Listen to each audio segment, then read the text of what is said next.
Assalamualaikum warahmatullahi wabarakatuh. Salam guru penggerak. Perkenalkan, nama saya Wawa Gartiwa dari SDN 137 Cijerokaso, Kota Bandung. Ya, untuk hari ini, insya Allah kedepannya saya akan menjelaskan eksplorasi konsep pemikiran Ki Hajar Dewantara mengenai pendidikan. Baik, yang pertama,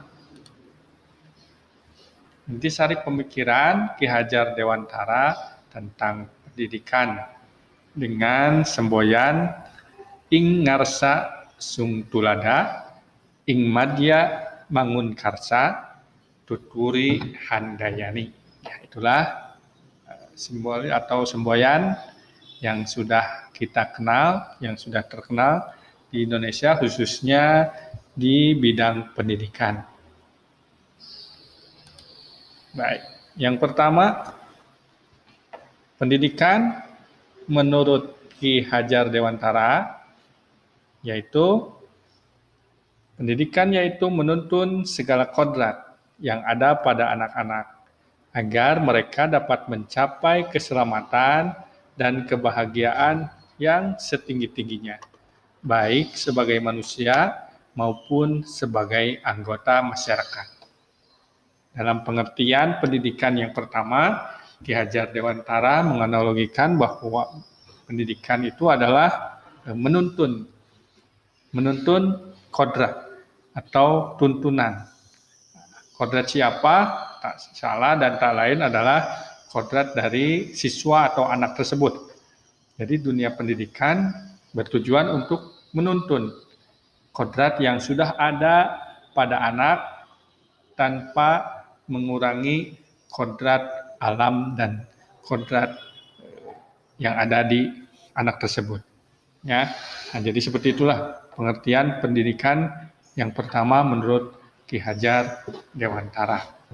Intinya kita sebagai pendidik hanya menuntun, hanya mendampingi kodrat yang sudah ada pada anak tersebut, yang tujuannya tak lain dan tak bukan adalah anak tersebut dapat menemukan kodrat yang sesungguhnya, yaitu kodrat yang baik tentunya, tidak yang negatif.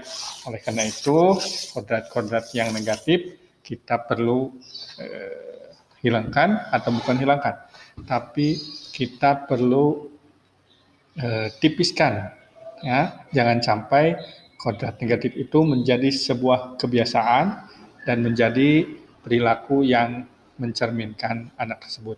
Sebaliknya, kodrat yang positif, hal-hal yang baik harus kita dampingi, harus kita tebalkan tulisannya, karena menurut Ki Hajar Dewantara, anak itu terlahir sebagai kertas yang sudah ada pola-pola desainnya, tipis-tipis, ya, pola desain tipis yang mana kita bertugas untuk menebalkan pola-pola kertas tersebut.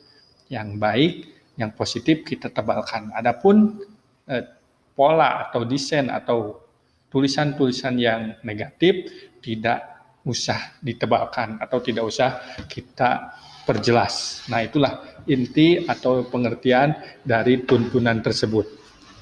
Yang kedua, pendidikan menurut Ki Hajar Dewantara yaitu merupakan usaha persiapan dan persediaan untuk segala kepentingan hidup manusia, baik dalam hidup bermasyarakat maupun hidup berbudaya, dalam arti yang seluas-luasnya. Nah, jadi pendidikan merupakan bekal persiapan untuk kepentingan hidup manusia atau hidup anak tersebut.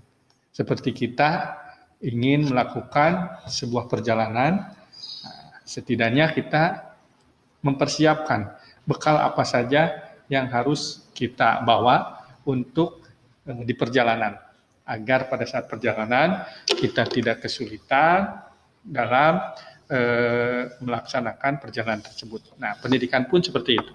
Pendidikan merupakan sebuah bekal yang harus dipersiapkan untuk masa depan anak tersebut, untuk kepentingan hidup anak tersebut, baik itu di masyarakat atau di dalam hidup berbudaya, dalam arti yang seluas-luasnya.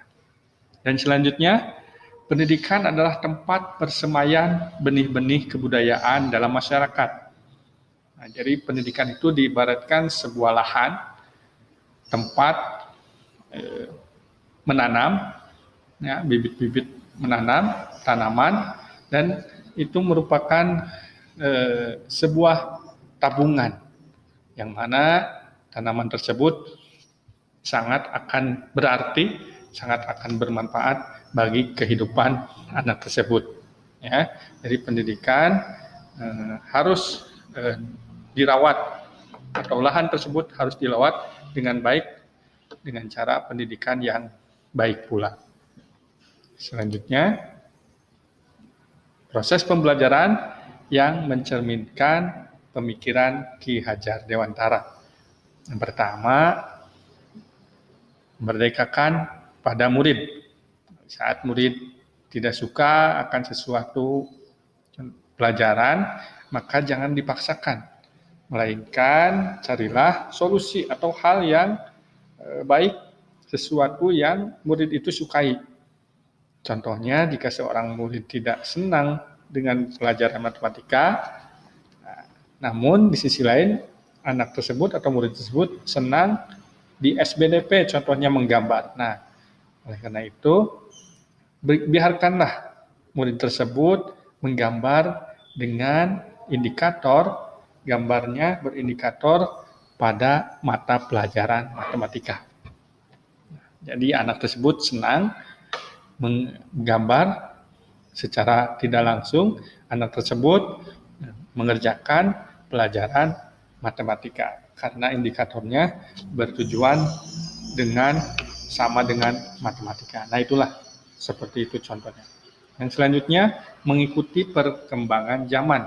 Biarkan anak mengikuti perkembangan zaman saat ini agar tidak tertinggal dengan perkembangan zaman, tapi dengan catatan harus ada tuntunan atau pendampingan, karena tidak semua informasi yang dapat diterima itu baik. Dan yang terakhir, proses pembangunan budi pekerti dan berfokus pada proses, bukan hasil. Dihargailah usaha, proses dari anak tersebut, bukan kita mencari hasil yang terbaik, tapi proseslah yang harus kita lebih dalami, atau usaha dari anak tersebut. Baik, yang selanjutnya, Ki Hajar Dewantara. Konsep pemikiran Ki Hajar Dewantara di kelas yang saat ini sedang saya geluti. Yang pertama, melakukan pemetaan. Nah, melakukan pemetaan sesuai dengan minat dan bakat siswa. Yang pertama kali saya lakukan yaitu melakukan pemetaan. Anak siapa saja yang minatnya di olahraga, bakatnya di akademik dan lain sebagainya, kita lakukan pemetaan. Setelah itu nanti ke depannya akan ada tindak lanjut, yang mana contohnya ada masalah dengan suatu pelajaran, maka kalau kita sudah melakukan pemetaan bakat siswa yang disukai oleh siswa tersebut, maka solusinya yaitu kita harus mengikuti dari apa yang mereka inginkan atau suka. Yang selanjutnya, merdeka belajar. Memberikan kebebasan pada anak untuk selalu berinovasi dan berimajinasi sesuai dengan minat dan bakat siswa. Tidak selalu memaksakan untuk anak. Selanjutnya, yang ketiga, pembelajaran abad 21.